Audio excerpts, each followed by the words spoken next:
नमस्कार. अवधूत चिंतन श्री गुरुदेव दत्त श्री स्वामी समर्थ महाराज की जय. आपण आज आपले देवघर म्हणजे देवारा श्री स्वामी समर्थ केंद्रानुसार कसा असावा हे आपण पाहूया. बघा, आपले देवघर जर व्यवस्थित नसेल, आपण चुकीच्या पद्धतीने तिथे मांडणी केली असेल तर आपण केलेल्या देवपूजेचा आपल्याला काहीच लाभ मिळत नाही. म्हणजे आपल्याला केलेल्या पूजेचा आपल्याला फळ मिळत नाही, तर आपल्याला दोषच लागतात. म्हणून आपले देवघर व्यवस्थित असावे. देवघर असे तुटलेले, चिरा पडलेल्या नसावा. तसेच त्याला देवघराला आपल्या कळस नसावा. बक्षीस मिळालेले, सापडलेले, बुडीत घराण्याचे देव आपल्या देव्हाऱ्यात पूजू नयेत. माशी लागलेले, भग्न झालेले, पोकळ देव देव्हाऱ्यात पूजू नयेत. बघा, प्रत्येक कुटुंबात देव्हारा असणे अत्यावश्यक आहे. ज्या घरात देव्हारा नाही ते घर आध्यात्मिकदृष्ट्या मशानातवत मानले जाते.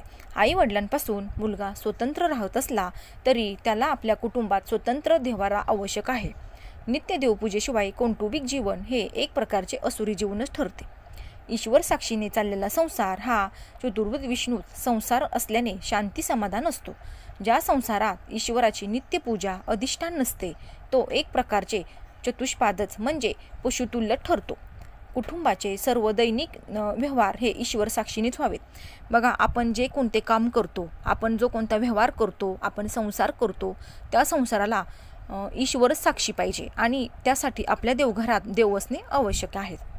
आता बघा, आपण देवघराचे स्वरूप बघूया. देवघर हे लाकडी असावे. शक्यतो शेवम, शिसम अथवा सागाच्या लाकडापासून बनवलेले असावे. जसे आपल्या घराला आयात म्हणजे देवघरे 17 इंच गुणिले 17 इंच किंवा 21 इंच गुणिले 21 इंच असावे. देवघराला 3 किंवा 5 पायऱ्या असाव्यात. आपण आता देवघरातील देवांची रचना कशी असावी हे बघूया. बघा, आता पहिल्या पायरीवर, देवघराच्या सर्वात वरच्या पायरीवर मधोमध श्री स्वामी समर्थ महाराजांचा फोटो असावा.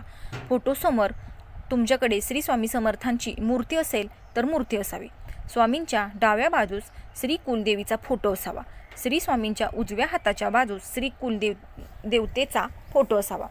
आता दुसऱ्या पायरीवर बघा, दक्षिणेस श्री कुलदेवीचा टाक, त्या शेजारी उजव्या बाजूस श्री कुलदेवाचा टाक आणि त्यांच्या उजव्या बाजूस श्री भैरवांचा टाक असावा. तिसऱ्या पायरीवर दक्षिणेस श्री गणपतीच्या डाव्या सोंडीची मूर्ती असावी.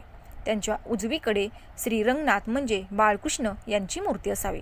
त्यांच्या उजवीकडे एका छोट्या वाटीत तांदूळ भरून त्यात अन्नपूर्णा मातेची मूर्ती असावी. दर पौर्णिमेस तेथील तांदूळ बदलून निर्माल्याच्या तांदळाची खीर बनवून त्याचा प्रसाद सर्वांनी म्हणजे आपल्या घरातल्यांनी घ्यावा.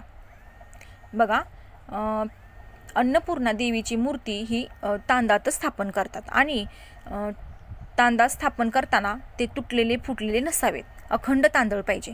आणि अन्नपूर्णा देवीच्या हातात जी एक पळी आहे त्या पळीसुद्धा एक तांदूळ आपल्याला ठेवायचा आहे.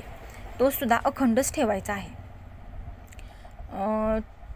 तसेच त्यांच्या उजव्या बाजूस श्री महादेवांचे नंदी नागाशिवाय असलेली भरीव शिवलिंग असावे. चौथ्या पायरीवर पूर्वपार चालत आलेले पितरांचे टाक असावेत. आणि 5व्या पायरीवर दक्षिणेकडे पिवळ्या किंवा गुलाबी आसनावर श्रीयंत्र ठेवावे. याच 5व्या पायरीवर पांढऱ्या रंगाच्या आसनावर श्री मृत्युंजय यंत्र उत्तरेकडे ठेवावे. देवघरामध्ये श्री स्वामींच्या उजवीकडे घंटी आणि डावीकडे शंख पूर्व पश्चिम ठेवावा. यंत्रे ही देवतांची आसने असतात तेव्हा ती उभी मांडू नयेत, जमिनीशी समांतर मांडावीत. बघा, आपण जर आपले देवघर व्यवस्थित ठेवले, केंद्रानुसार मांडणी खूप छान आहे, तर आपल्याला त्या देवपूजेचे फळ मिळते. नाहीतर आपण करतो पण त्याचा काहीच उपयोग होत नाही. चुकीचे देवघर आणतो आणि मग आपल्याला त्याचे दोष लागतात. आपण त्या देवांची व्यवस्थित मांडणी पण करत नाही, आपल्याला एवढं समजत नाही. मग आपण म्हणतो आपण एवढी देवपूजा करतो, आम्ही हे करतो ते करतो, तरीसुद्धा आम्हाला काहीच फरक पडत नाही. बघा, हे छोट्या छोट्या गोष्टीतून सुद्धा आपल्याला दोष लागत असतात. त्याच्यामुळे देवघरांची मांडणी, त्या देवांची मांडणीसुद्धा व्यवस्थितच असावी, तरच आपल्याला केलेल्या प्रत्येक कामात यश मिळत राहते. तर ही होती देवघर कसे असावे याची माहिती. व्हिडिओ तुम्हाला आवडल्यास लाईक, शेअर आणि सबस्क्राईब करा. तोपर्यंत तुम्हा सर्वांना श्री स्वामी समर्थ.